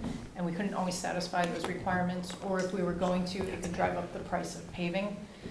So the other eligible use is to support operations related to road maintenance. So we moved it into the general fund. So basically, this ensures we have a larger sort of basket of expenses to offset it. Yep, that don't involve bidding and vendors, because we can, Got it's it. work that we're doing ourselves.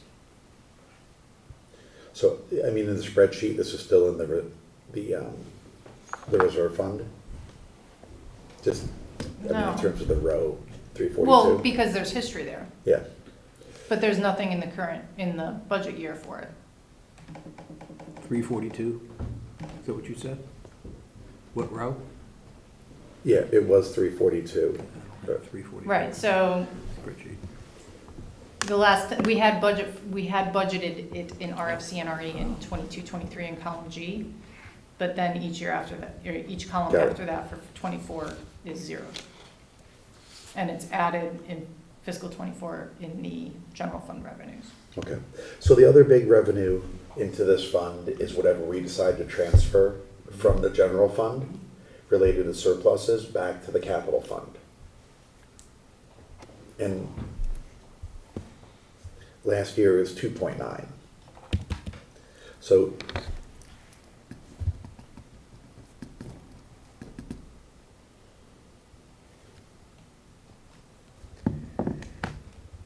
one second.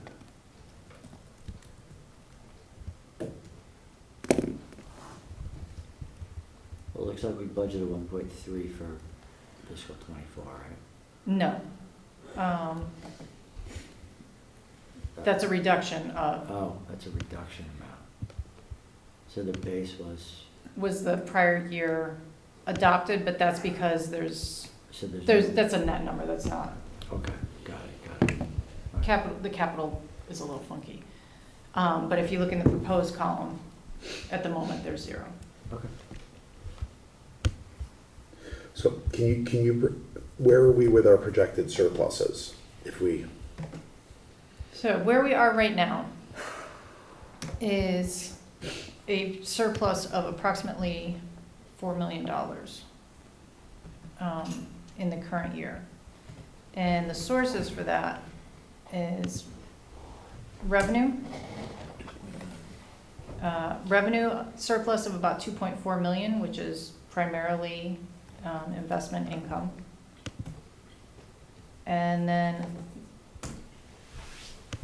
on the town side expenditures, about 944,000, of which about 600,000 of that is full-time salary vacancies and about 100,000 in part-time salary vacancies. And then about 700,000 for a projected Board of Ed surplus. So that's our operations, but we've also appropriated about 400,000 of fund balance. So right now, I'm projecting an increase to fund balance of about $3.6 million by the end of the current fiscal year. Jen, what's the heart and pension payment again for 142.72? That was a former police officer settlement. Got it.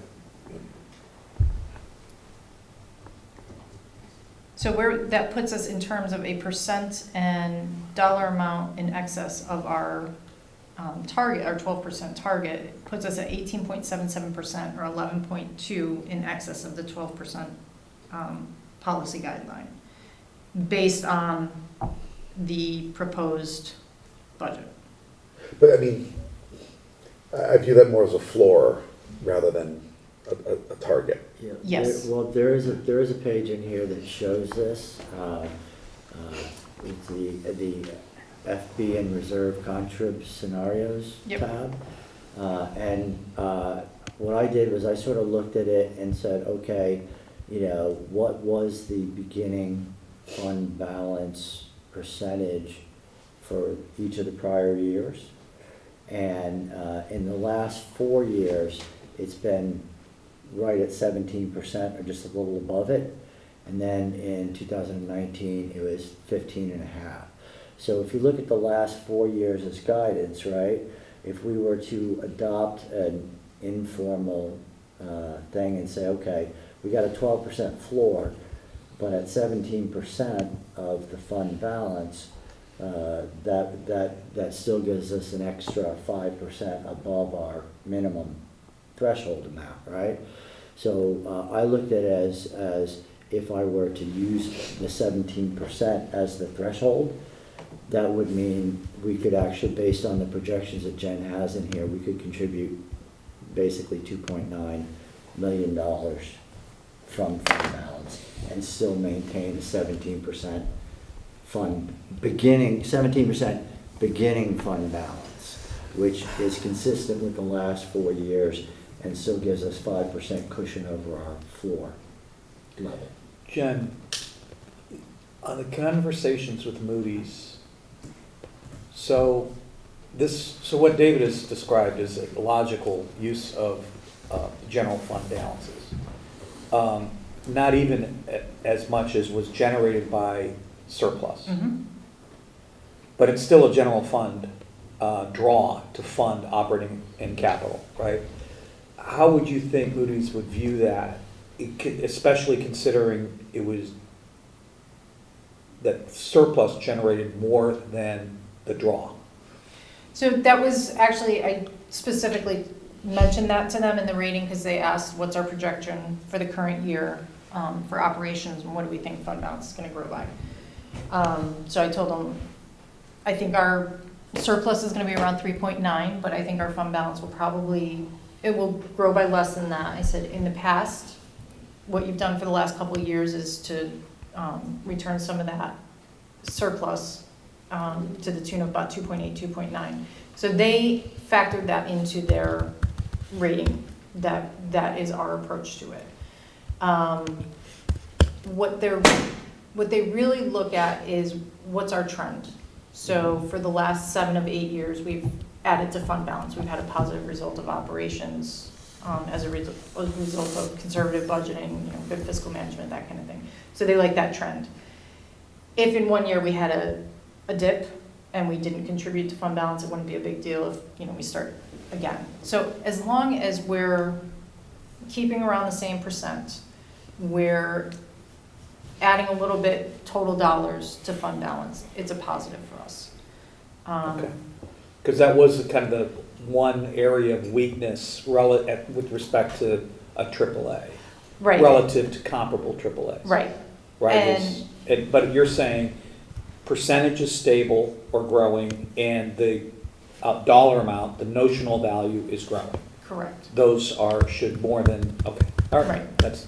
We kind of get a pass in Connecticut, we're an oddity, but it's because we have such a reliance on property taxes, which is a very stable And revenue their source. comps are national comps. Right. Right. Okay. That have a lot more volatility in their revenue streams. Right.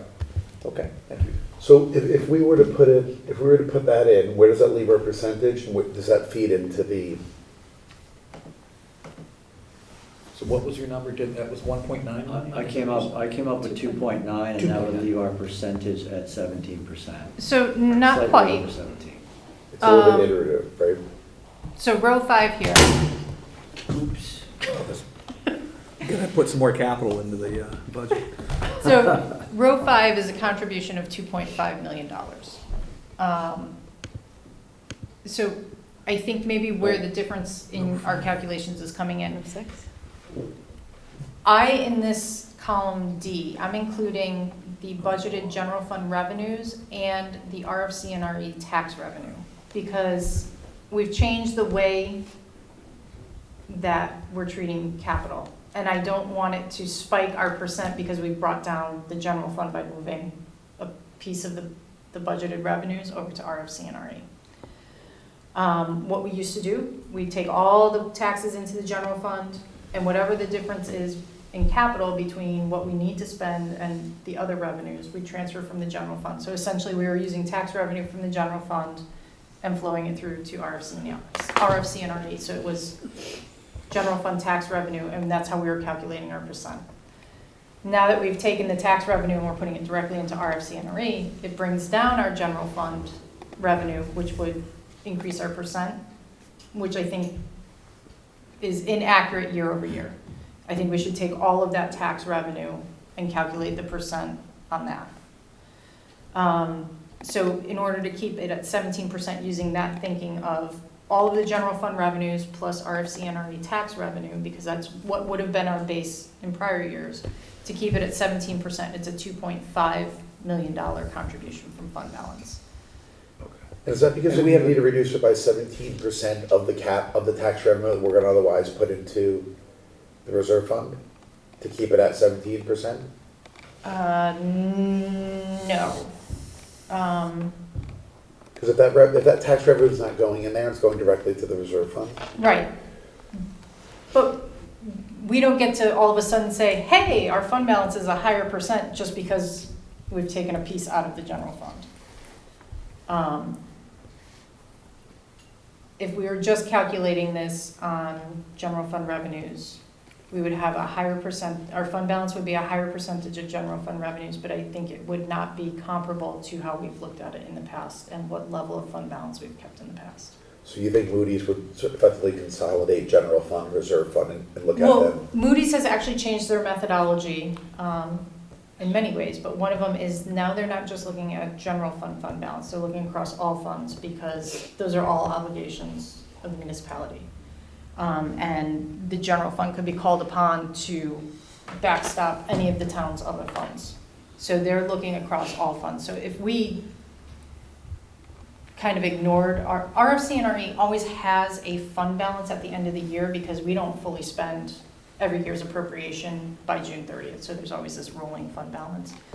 But I think we would be inflating our fund balance percentage if we only looked at the general fund revenues, given that we have taken a piece of that revenue out and moved it to RFCNRE. Does like the Parks and Rec program revenues, does that get consolidated in as well? That fund balance will, that fund is gonna be designed to always have a zero fund balance. But the sewer operating fund, Sewer and parking would be yep, consolidated in by, under Moody's methodology. yep. Right now, our ARPA fund, all of our capital funds, and that's one thing that they understand is gonna be weird because towns like us that have enough cash reserves, we can spend money on capital before we bond. So we're gonna see a deficit in the funds, and then we're gonna bond, and we're gonna come back up. Okay. So, but they're still looking at across all funds, what are your fund balances? This mill rate calculation, pro forma mill rate calculation doesn't include any bonding assumptions, is that Correct. correct?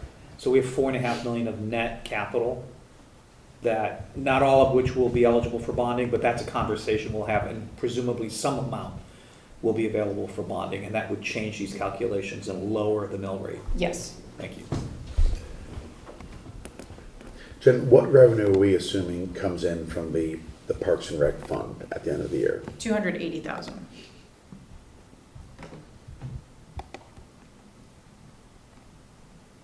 Pretty sure it's 280. It was 280. That sounds right. No, I meant this current year as part of the surplus. Oh, well, we've budgeted 275,000 as a contribution from the Park and Rec fund. So it's not gonna, we won't see the wild surpluses like in the past. We're just gonna have what comes over from the fund, which is gonna be around 250, 275. And will that get transferred in on June 30th or July 1st? June 30th. And where is that in here in terms of determining, how does that flow into what our projected surplus is? That's on the revenue side, and it's included in this other funds transfers in.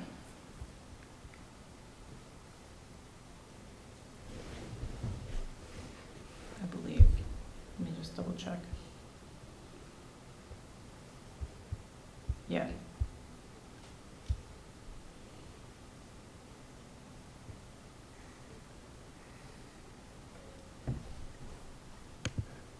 So for now, I'm projecting that we're going to be right on the budget of 275 over from that fund.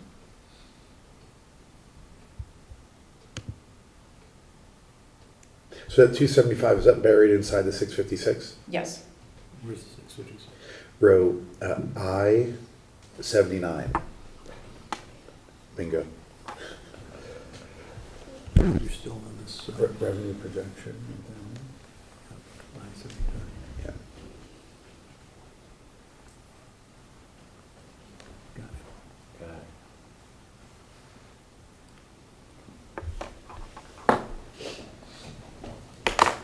Got it. So your recommendation on general fund contribution for capital? My recommendation is if you want to keep it at 17% in a comparable year-over-year percentage calculation, it would be a contribution of 2.5 million. Which puts a mill tax increase of 325. Correct, Pre any bonding. correct. Correct. Pre-bonding. And is that after these other adjustments we've talked about? What's not included is what we talked about today, which is only gonna total about 210,000, it's not gonna make a huge difference. But it includes the building. It includes the building permits, the medical reduction, I think those were the big ones. Did we take out the 110 from the Noroton Heights Fire Department? That's not in here yet, because that was just discussed today. So we have that 110 from the Noroton Heights capital. We have 100,000-ish from the Board of Ed. Yep, 10,000 from EMS, We even discussed. We have the investment library in there, 24,000 already? yep, that's already in, income. We haven't discussed investment income yet, have we? no, Yeah, so investment income we have right now at 1.5, 1538, and that's between both or just in the general fund? just the general fund.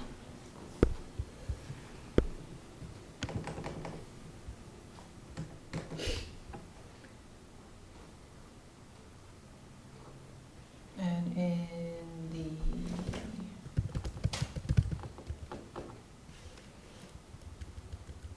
in RFCNRE, we only have a proposed of 40.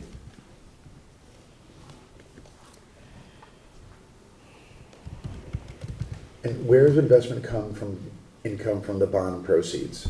That goes into the general fund. Okay. In this worksheet, do you have a list of the capital projects that, by Yes. individually? Yes. What's the tab for that? So It's within the 23-24 budget. Part one or part two? Sub one or sub two? Here, hit 2. Two, sub two. Yep. And then row, Wait a minute, wait. What? starting at row 217.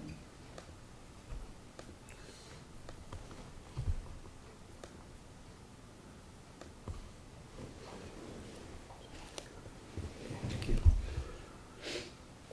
217. Is this something we want to talk about tonight? Well, I think bonding, we Small need, voice in the corner. so, can we highlight items, Jen, that we've bonded before? Like paving, No, we have not. bonded paving. 1.35. Large things, 250 for the Parks and Rec, for the McGuan Where are patio. we? What line were we on? Okay. Well, row 291 is Parks and Rec capital, the largest of which is that cement patio. If you go down to row 310, that starts Board of Ed capital, the largest of which is the auditorium upgrade. That house repairs, line 302. Well, Just laughing at the typo. No, I think you're sure. so, I mean, so Jen, are there candidates that you see in here that we think are worthwhile? Not really. There doesn't seem to be a lot this year, right? No, there's not any of the big standouts No. that we've had in the past. Cement patio, McGuan, probably not. I think 250 is too small to I bond agree. for something like that. Yep. Public Works, paving, no. And we probably wouldn't want to do the auditorium, even though it's size-wise might qualify, because the expected life for technology equipment Pretty is more short. likely to be, 10 years as opposed to Which is 20. fine, since we're bonding on it already. Yeah. Yeah, so there doesn't appear to be anything to bond. I'm still Nothing Although- obvious. able to put on. No. We I did agree. take out the retaining wall, right? So I mean, that's going to be coming. Yeah, it was 110. But I think they. Yeah. So, Okay. which is a good, we're doing a lot of bonding for Great Island and HHR, so it's not a Little bad bit. thing that we're adding to that. And we did just bond an engine for Yes. Noroton Heights or Noroton Heights. Noroton Heights, and you did a rescue for DFD. DFD, Yeah. Yeah. And at least when Noroton Heights was one that was going to come forward. I mean, that was 4 months ago, so that's something that would have been in here, that's 800 odd. Yeah. Yes. Yeah. I'm not looking to increase So it's not bonding. like we're not I'm bonding, not we're looking to just, increase bonding we're not at all. doing it exactly in connection with We always look at it, reduce it. passing Right. the budget. Right now. And rather than having them come into the budget and then you're pulling them out, Just added to Yeah. it. you're bonding them ahead of time. And preventing them from going into the budget in the first place. It's actually a better process to identify them ahead of time and pull them out. Yep. Story. And I think to the Parks and Rec, there is this $1 million project, which we have about a third of it being Right. paid for, so there is another amount out there. I mean, that's something that perhaps could qualify. Mhm. But we have to see what it comes out. And there's also a paving parking lot at Pear Tree. Well, that's coming. I think that's expected for 25. That is. Yep. Yeah. So it feels like the only other item to really discuss as it relates to revenue and or things that affect the tax rate is investment income. And do we want to adjust anything there? Well, it's in at $1,538,000. For the general fund, which includes the bond proceeds. Right. And Joan's most recent number was right around that, if I recall correctly. That thing that she gave us last week was like $1,550,000, something like that. So. $1,550,000 to 1.6 was her number. Yeah, so there's not a lot of room to increase off of her estimate unless Jen or Jim tell me that the way that they calculated it gives them reason to believe that there's room to raise it some. I would stick with John. So I Well, was, I think. can I ask a question? Yeah. So I wasn't here Thursday, but I did watch it, and so 198 for the general fund and 150,000 or something like that, beyond that. And it was very detailed analysis, took a lot of work, so appreciate that. But what were the interest rates that were used to generate that number? Is that current rates discounted, or is that forward rates? How were those interest rates determined to use in that analysis? So it was broken down, I think, into actual rates that the current Chase Fund earns on bond proceeds, which is about approximately 1.5%. It was the actual rate that Webster Bank pays when we make our sort of monthly contributions, right, to the debt service account. We don't make monthly contributions. We do it July and January. Those are both current rates. Right, those are. Current Yeah, rates. Those current are rates both that are current actually rates. being- Yep. And then for the two other items, which generally fall into the sort of operating cash, that we're using for day-to-day payroll and so forth, that was assumed to be 1%. And then others, which could be invested to term, just because our revenue is so front-loaded and our expenses are sort of equal throughout the period. That was assumed basically at around 75 basis points below where the Fed funds target is. So Where the Fed funds target is. yeah, and so if you looked at where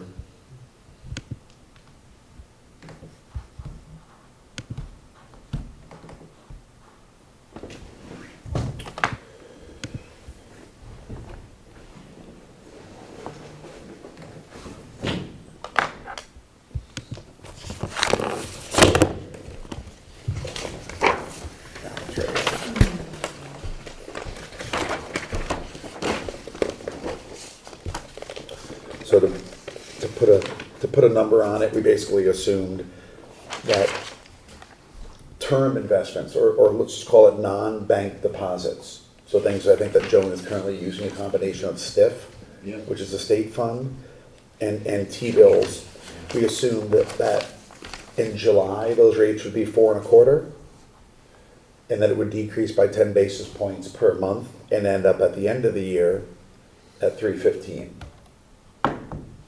And so if you look at when the Fed projects where sort of the short-term rate was right now for the bubble graph, it basically shows it going from 5 to 4.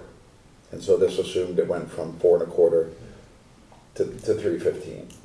And that's based on the forward. No, Not the no, forward. that was just what the Fed makes an assumption on their bubble graph around where they think short-term rates would be. Right. So the risk of increasing the budget is that the rates are lower than what we used in this analysis. Correct.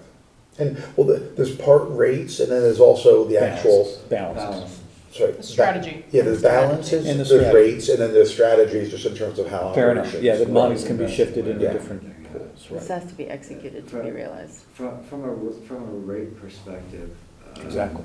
I think that what we've done here is appropriately conservative, because, you know, in a situation where we still don't quite have inflation where people want it to be, it feels like rates are likely to be more sticky on the way down this time around than they were previously.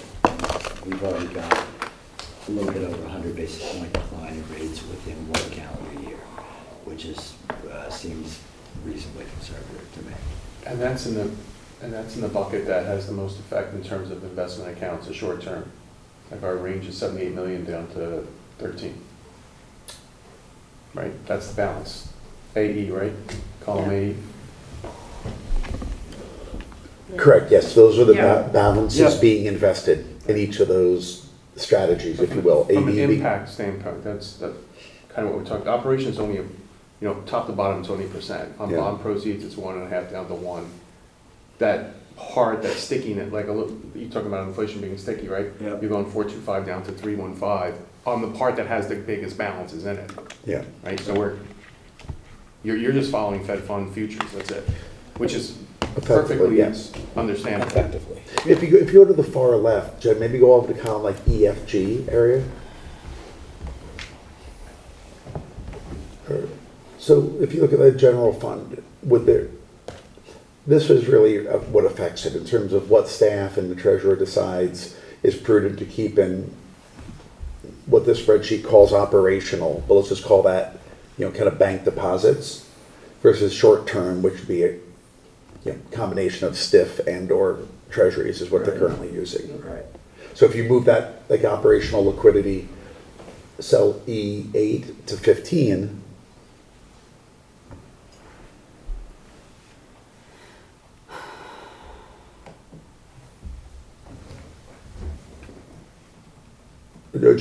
just change, I think, 1 month.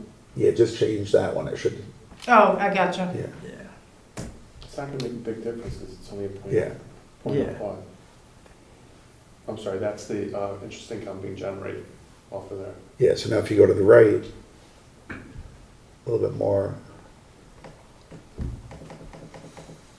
you can see investment earnings basically drop from by about $100,000. From 1.98 to 1.89. My personal opinion, this analysis is extremely helpful to frame the projection. And it seems to me this is the upper bounds of where that projection could be. And we have 1.5 from our treasury, plus or minus. Yep. So I would propose that if we do anything to her forecast, it would be something in the middle. And the question is, if, let's say it was 175, and do we want to make that adjustment for whatever benefit that might have, which will be, it'll be a positive benefit, but I don't know that it's a material benefit. I think we determined 600,000, Jen, is 0.01 of the mill rate. I don't know.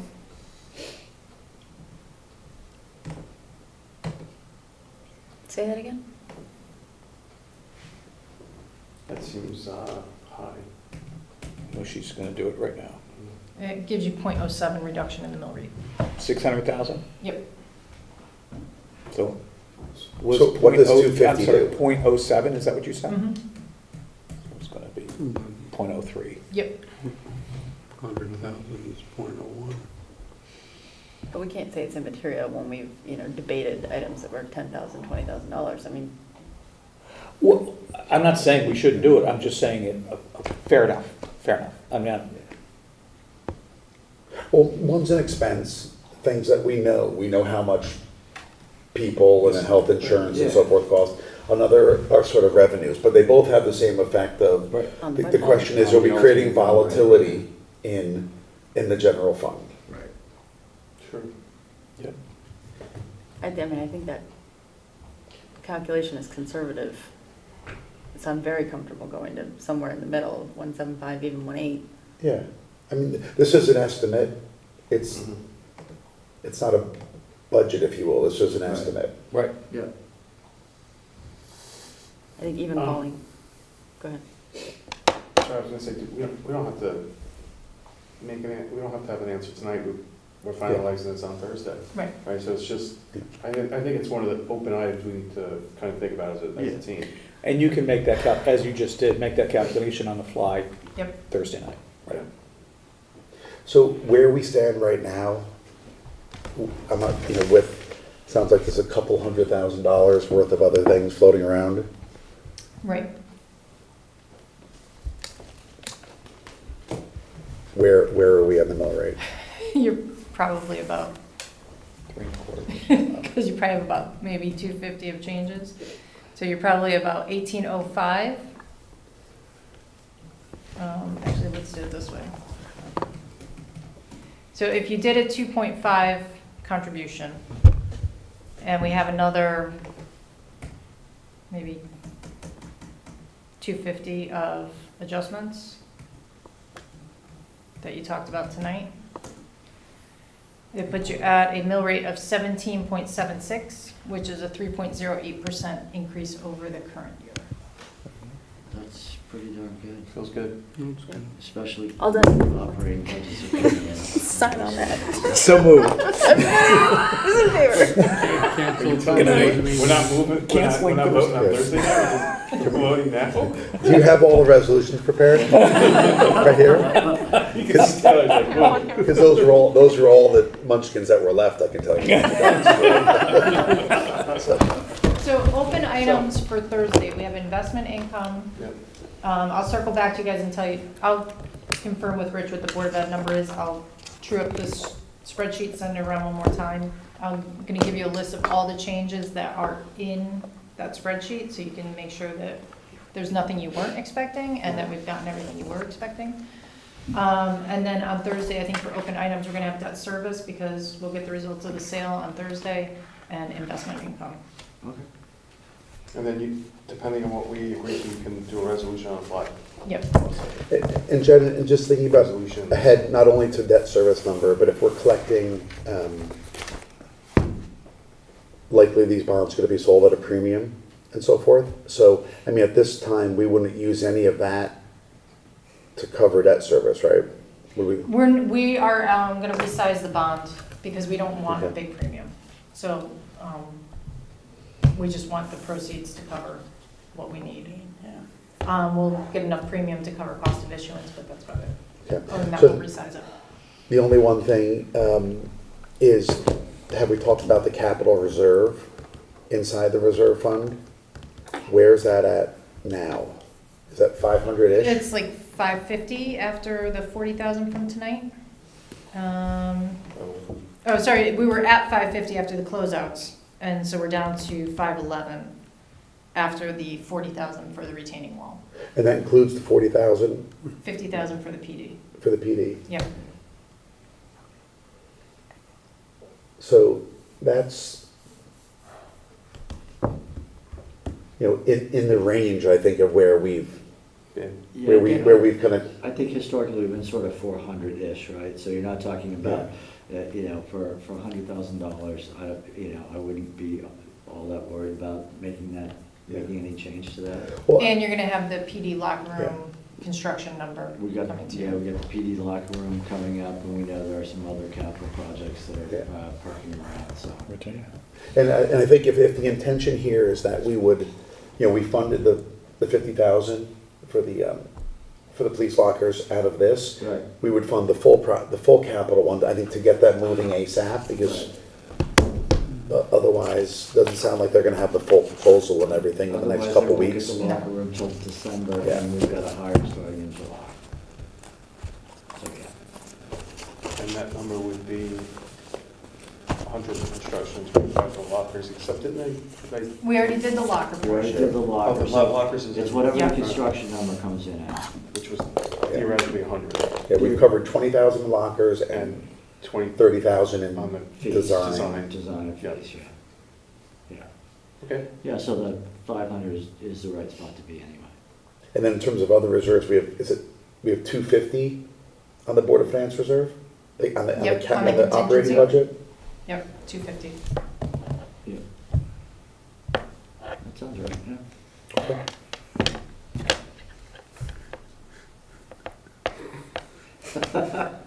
Okay. Did you want to make a motion, Taylor? Motion to, I think she's already packed up. May I have a motion? want to talk about new business? No. Okay, I'll accept the motion to Chairman's adjourn. comments?